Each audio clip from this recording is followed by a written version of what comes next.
Howdy, Grub Crafters. If you're watching this means I've actually got off my ass from posting this video for you instead of just making it like I've been doing for the last few months, and then I just never post them.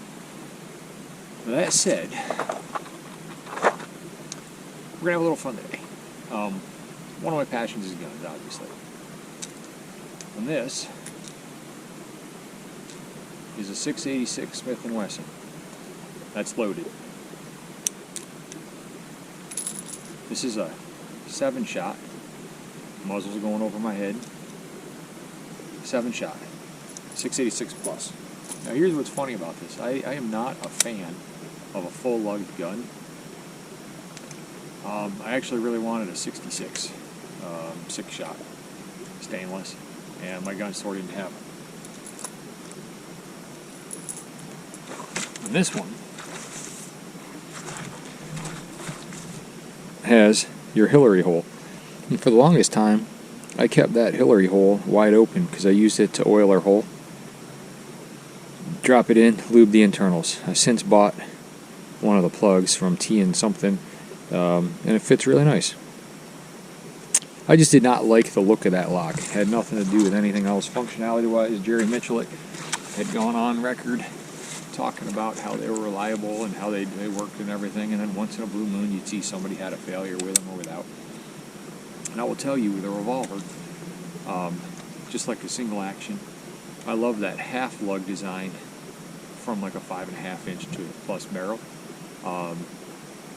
It just looks sexy. I had a really super nice Colt Python, and one of the things about the Pythons that you don't realize with Smith, push forward and cylinders come out, Pythons pull back, Anacondas pull back to get it out. So it's just a little different of a step. So shooting Smith has been fun. And then these are boot cut grips on the small round butt frame of the 357. Now I love this. It's real nice trigger. It's just got that super nice hard.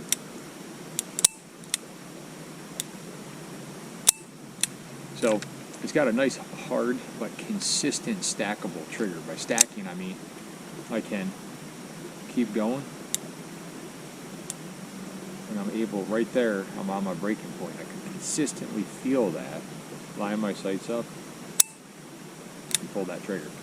Single action is just wicked smooth. So anyway, phenomenal gun. Now this gun I have carried, you may have seen it in a lot of my videos on my hip. This was my daily property carry gun. On my old property we had a lot of bear activity, a lot of predators and so on. So yeah, awesome gun. It's one of my least favorite looking guns, but we are going to load up HS6. I am at right here. I think you may or may not have remembered last year I was having issues with my rangefinder, and a lot of my ranges were off that I was shooting. I was actually shooting about 10 to 15 yards farther in every one of my videos than I said I was, which is why sometimes you'd see me confused in the videos, like, oh, this is 30 yards. Well, anyway, I am at right here, right where that camera's at is my 35-yard line, 36-yard line. I'm about 39 yards right here, almost 40 yards to my steel targets, and I painted them down there, so we'll go. So one of the neat things about my 357, what I love, revolvers, people say you can't jam them. Not true. If you stack your triggers in double action, there is a point where sometimes you can actually lock that cylinder up, and I've done that a few times on this gun and one other one that I've had. Now it's not supposed to, but you can, and a lot of that inner workings, is fine. And so with the mechanism and the timing of the gun and everything, it is possible to do. So just remember, people who say that guns don't jam or revolvers don't jam, not true at all. We're going to have another video here because I picked up a new gun. It was a 44 mag Ruger Red Hawk. Went back and forth on a Smith, and I kind of wish, I love the look of the Red Hawk. I wish I'd gone with a 629 instead, because even though new Smiths are not old Smiths, I was looking at some of the older ones. For the $400 difference between a Red Hawk, I paid $13.80 out the door, So it was $12.99 plus tax, I think is what he told me. $12.99 plus tax. And I was still cheaper than Gunbroker bringing it in. It was about even, so support my local dealer. Get it in, and I had some issues. We'll talk about that in another video. However, the double action on that gun is not consistent cylinder, cylinder, cylinder, cylinder. You can actually get some are really easy, some are really hard. That gun is actually right now currently back at Ruger. We had a problem from the first cylinder on the way, and I wish I was filming it for you because it would have been a doozy. But it's my luck. So I did get that Red Hawk. We'll be doing that. So revolvers, though. One of the neat things is these are 158 grain Extreme Bullet Company. And these are new Hornady brass. And this is 10 grains of HS6. And we're going to be putting them down here at 40 yards, and I'm going to be aiming at that white. I'm going to tell you, I'm a good pistol shot, and I'm not a good pistol shot. Depends on the day. Sights are sights. My goal is to hunt with my 357 pistol and that 44 mag pistol and some of the black powder guns this year coming up in deer seasons, and taking some deer with them. So my goal is to be consistent at 50 yards at 6 inches or less, so that I can hunt at 35 to 30 yards in. 35 being my long shot. Right here, this is 40, and we'll turn that around. You're familiar with my range, but we'll turn that around, you'll see. So as long as I'm getting a consistent grouping at 50, here at 40, 39 yards, I'm going to train. And then when I move into my 30-yard line and the 25-yard line, because I've got a couple of good spots up in the woods here, I think we can easily do that. So, ears going in, we're using 158 grain semi-wad cutter. Semi-wad cutter. That ground's soggy, my chair's a little sinking. We're going to do that 10 grain HS6, and we'll see how we do. 7 shots, so I'm going to shoot in the center target right in front of me, and if everything goes well, we'll actually be on steel.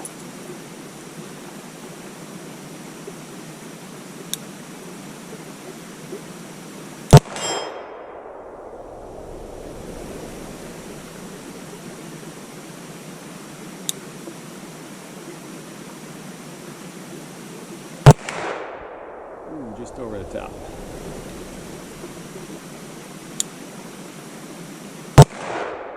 Oh no, it's just under. Okay.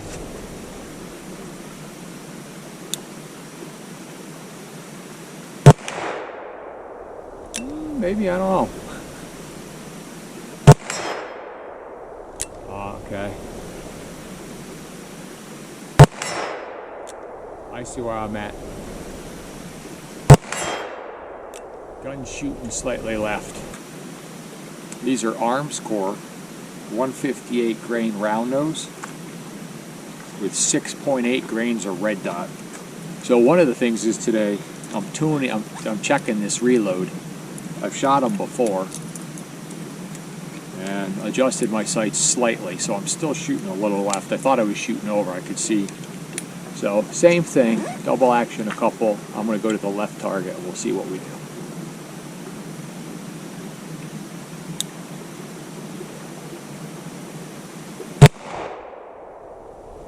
I think I'm left. Uh-oh. Going single action. Yeah. That was me on the pull.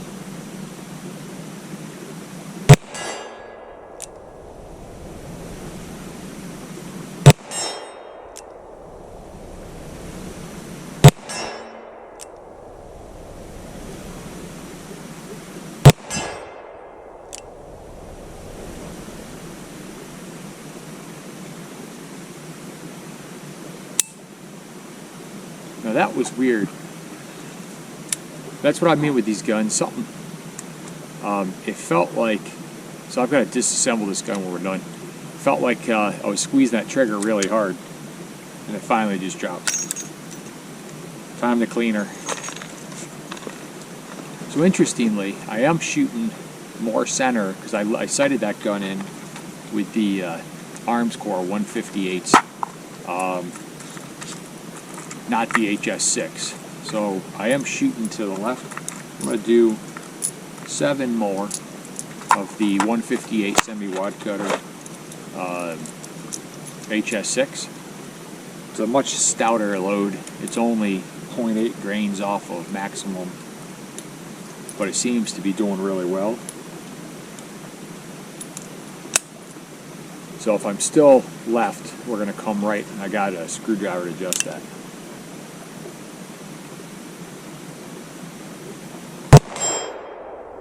Yeah.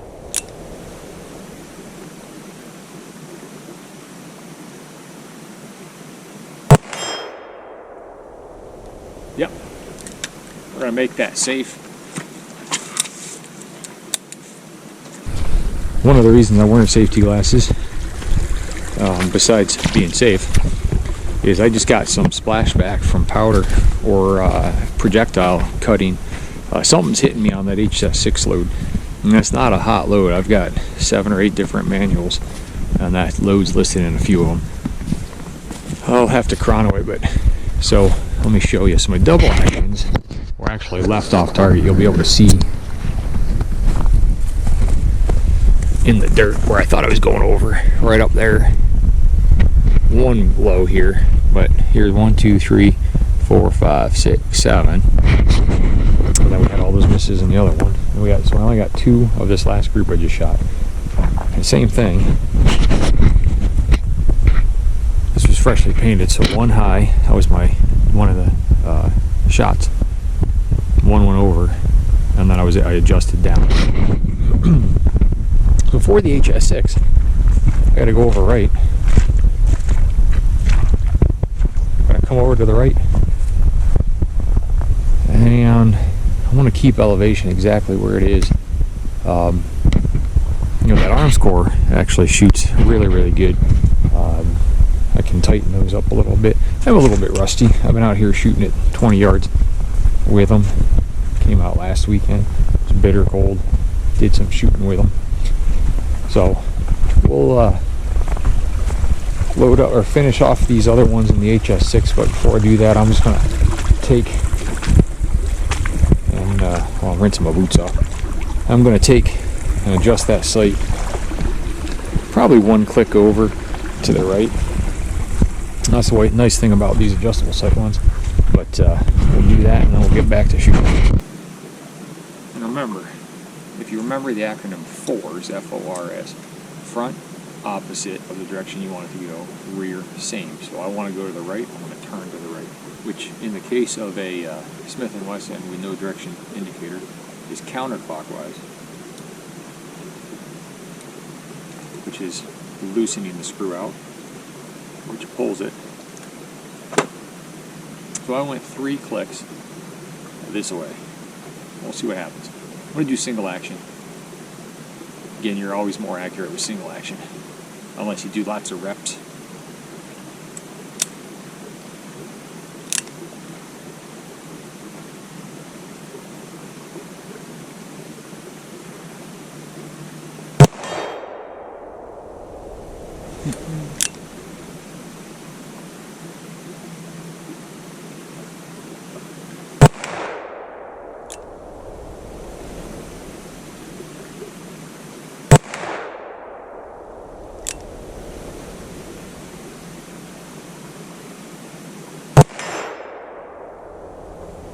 I'm going to go back. Now I'm coming up, so I need to push the sight down because I'm going opposite. So I went 1 in.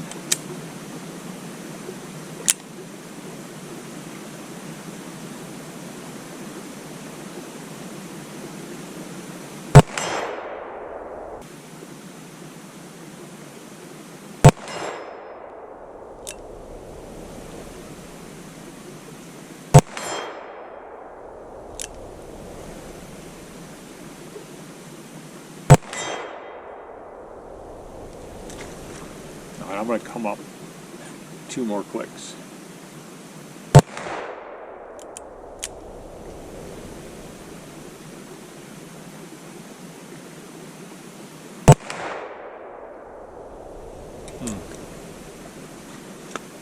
Back 1.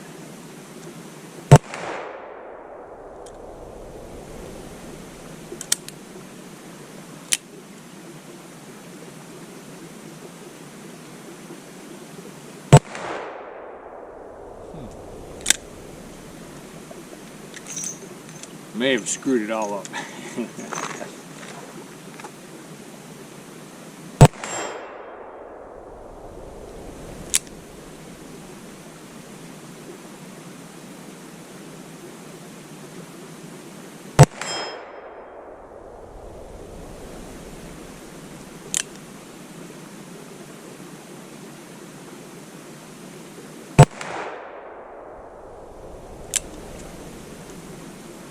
I'm experimenting on my point aim for a second.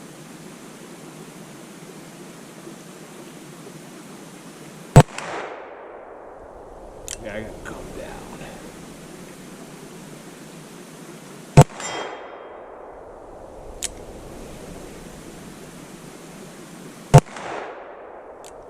Yep.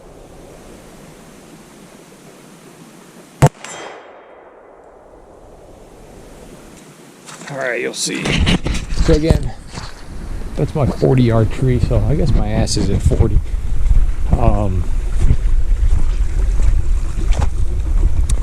still a little consistently left. I came up 2 clicks, and then with my position, I was hitting off this left shoulder. So, interesting. Still going a little bit left. Remember, I went over and right. Remember, the farther away you go, those click, I don't know what the actual click measurement is. I didn't bring that out with me today. So all those hits you're hearing. When I went way over and I said, oh, I hit 2 here, and then I clicked and I went over here. So I came back, and then now I'm back right here. So, and when I raised up to here, trying to see if I was left, so I went here. And again, I'm aiming here, and when I was aiming like right here, a couple of them went straight over the side, left. So here was hitting here. So when I aimed up here, I was going over there. That all makes sense. So I still need to come over, and I still need to come up. So I think if I come up 1 click, so screw down, which lowers the rear sight, and come over 1 click. So we're going to go 1 more click back down, and we're going to go 1 click to the right, and then I'm going to combat hold dead center, see what we do. I'm trying to focus on what I really want to do, and this year I want to kill some deer with black powder pistols and 44 and 357. So that's why we're doing the range time now. And I'm going to go on the left target because there's only 2 in the, well, 3 in the white, but 2 in the center white, so we'll do that first. So I'm going to go down 1 click, raising the gun 1. Click. Click. See what happens. And I don't know if you notice it, but I'm kind of gripping the gun loose, almost limp wristing. I mean, these are stout loads in the hand, but giving me better trigger control. When I'm over gripping, you're fighting, trying to tense up. What's nice is you can kind of limp wrist this and let it roll, and it is nice on recoil. So combat hold, my aim point's going to be that center dot on the left target. It's already there from previous.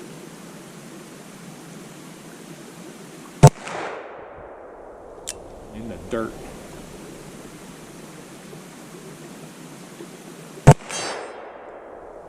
Yeah, I was left again.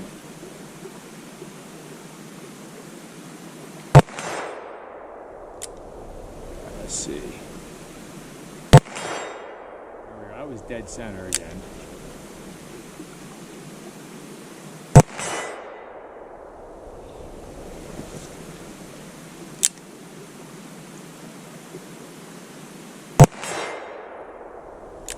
Better.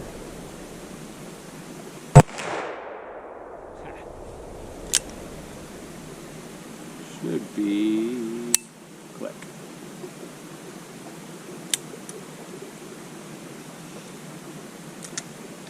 So tell me, any of you who 357 hunt, what sights you're using on your guns.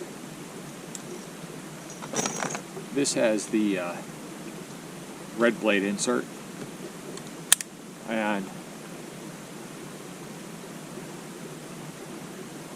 what's interesting is it's the front blade fits this rear blade so well. There's almost, you can't quite tell when you don't have equal space against that target, and that's why I'm kind of bouncing a little bit right now, left, right. So tell me if you got any other sight recommendations. I do have some 158 grain cast that I'm going to load up in here too, and we'll do. So if anyone's got a great cast load, let me know. Regardless of your powder, let me know what you're shooting on deer. If you're actually killing deer, tell me what you're using with cast bullets, whatever, or copper bullets, you know, semi-wide cutter, jacketed hollow point. I've got tons of different powders, so let me know what you're getting your best accuracy out of, what you're actually doing if you're actually killing deer with them.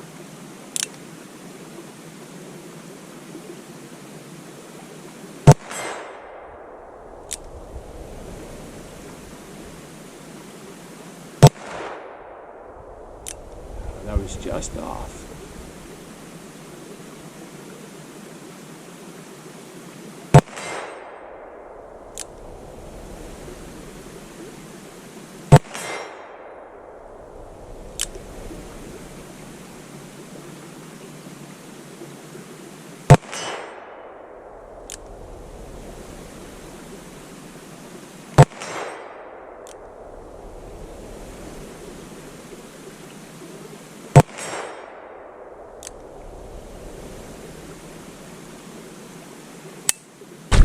Yeah, so tell me your loads. I've got Unique HS6.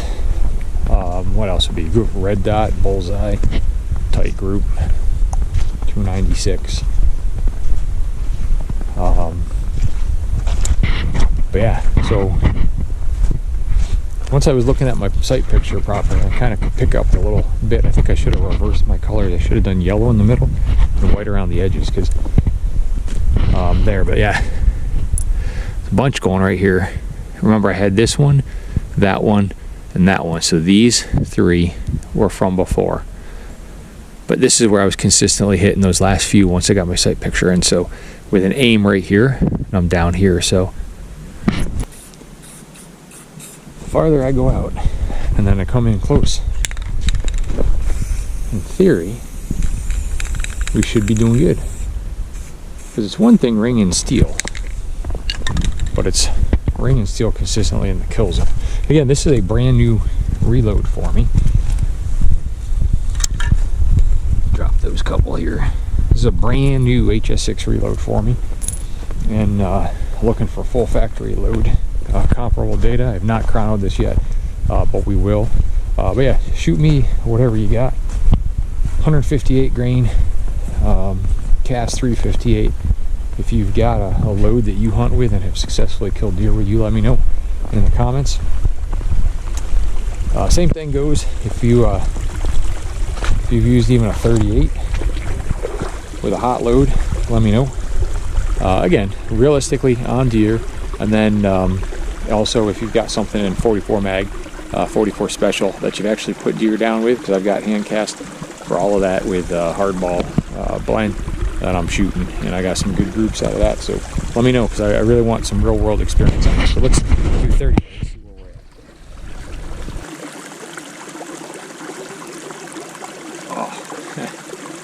Oh, part of the reason you haven't seen me either is I work with some dumbasses at times, as we all do, and they mean well. But one of the guys took his UTV. We get like gators and stuff at work, and he crashed his UTV over the top of mine, backing in, and aggravated the shit out of my injuries from the auto accident. And right now at the base of my skull, I just moved my neck wrong, just a little bit, and there's a giant snap, pop, and a stab. So it's part of it. Trying to catch a break in life doesn't happen, so you just got to do what you can. Combat hold center.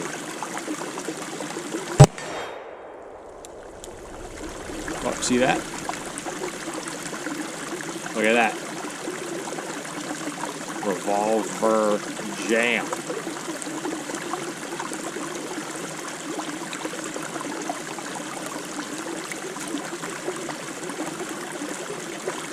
Since these are reloads, the first thing I'm checking is to make sure there's none of my bullets that backed out in a poor trim.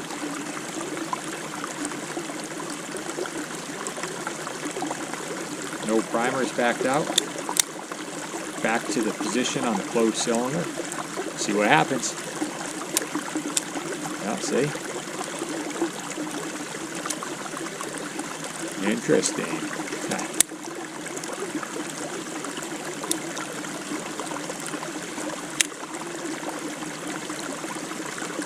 Something's sticking. Time to take her down. Hillary didn't like her hole being plugged, I guess.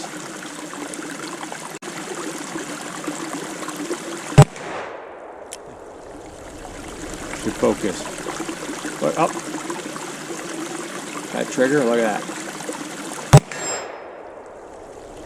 Something's not right with this gun. I'm gonna have to disassemble it.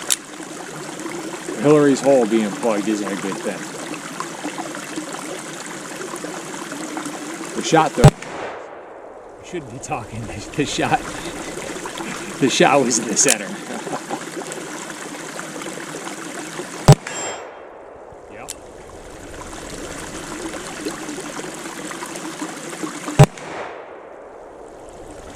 What's weird is that trigger, something's wrong with that, so we're going to load up again. Hang on.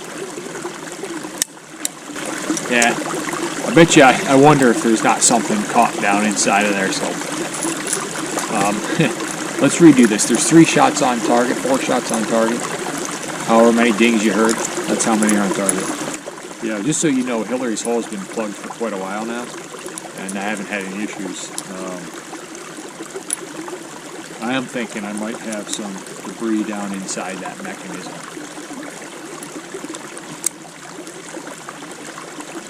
Causing that, because that trigger shouldn't be like that. It should be a hair trigger, which is why I need to focus. I shouldn't be talking about Hillary's hole, because nobody wants to see that.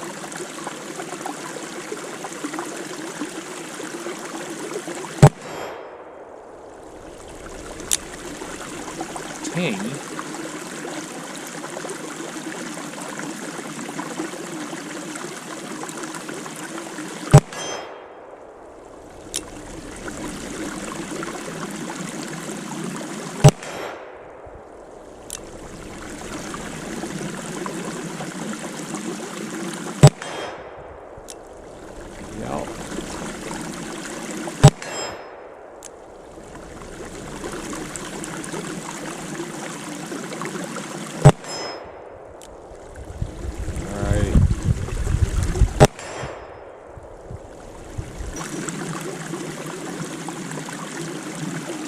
So I am definitely getting signs of overpressure. So that is definitely something you want to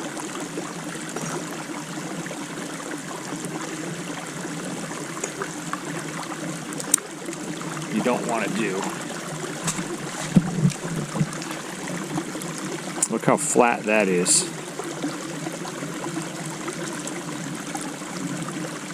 It's definitely flattening out. So one of the many intricacies of reloading data, and I'm using exact spec,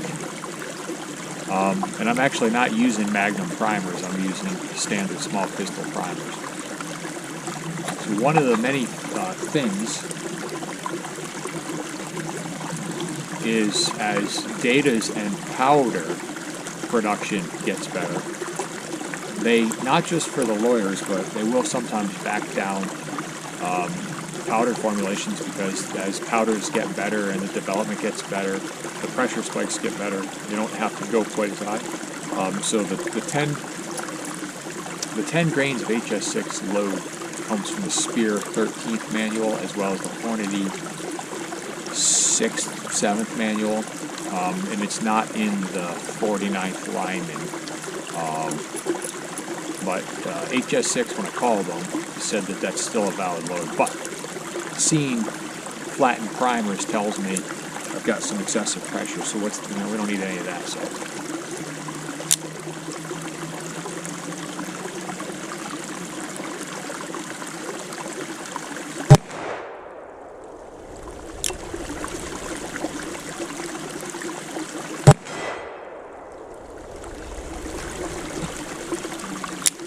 the hair of that first one again.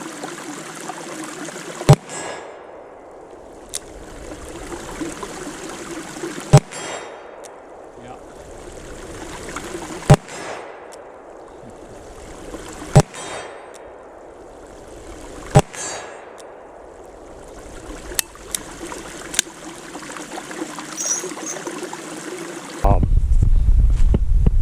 So I'm going to put this camera right here and hope for the best. We're going to shoot one more time, but So check this out. Got a nice pattern here. When I came up a little higher, or when I drooped a little bit kind of off, aiming down here, you know, I went here, I came over, bam, hit that one, down here, there, but put a couple right underneath for that. So anyway, hopefully we don't destroy this camera. These are pretty hot loads.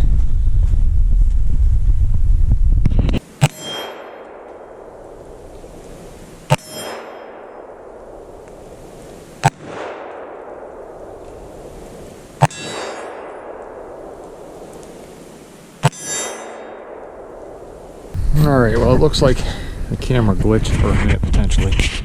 So we're going to get some of those on camera, I think, or on steel. Anyway, there you have it. Smith & Wesson 686. My shitty shooting.